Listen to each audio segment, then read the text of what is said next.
પૂછ્યું કે પાલિકા દ્વારા સીલ કરવામાં આવેલ છે। આ કોમ્પ્લેક્સની અંદર જે સીલિંગની પ્રક્રિયા થઈ છે એ કલેક્ટર શ્રી દ્વારા થયેલી છે અને જે મારી પ્રોપર્ટી છે એ બાજુની અડકીને બીજું કોમ્પ્લેક્સ છે અને જે એ અંદર જિલ્લા સ્વાગતની અંદર ફરિયાદ ચાલે છે।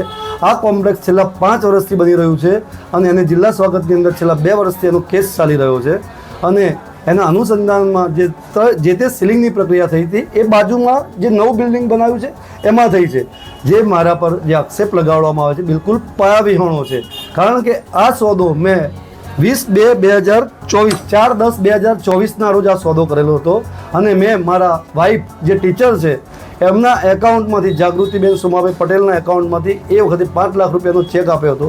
જે વખત સોદો કર્યો ત્યારે હું કોર્પોરેટર પણ નહોતો કે પ્રમુખ પણ ન હતો।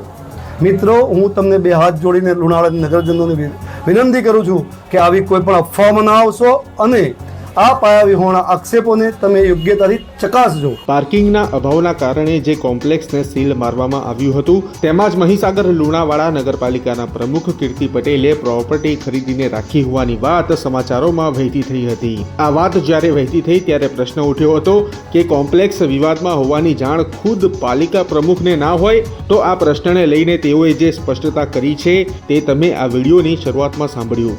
એટલું જ નહીં, તેમનું કહેવું છે કે આક્ષેપ કરનારાઓની રાજકીય મનસા પૂરી નહીં થઈ હોવાથી તેઓ કોઈના કોઈ બહાને ફરિયાદ કરી રહ્યા છે।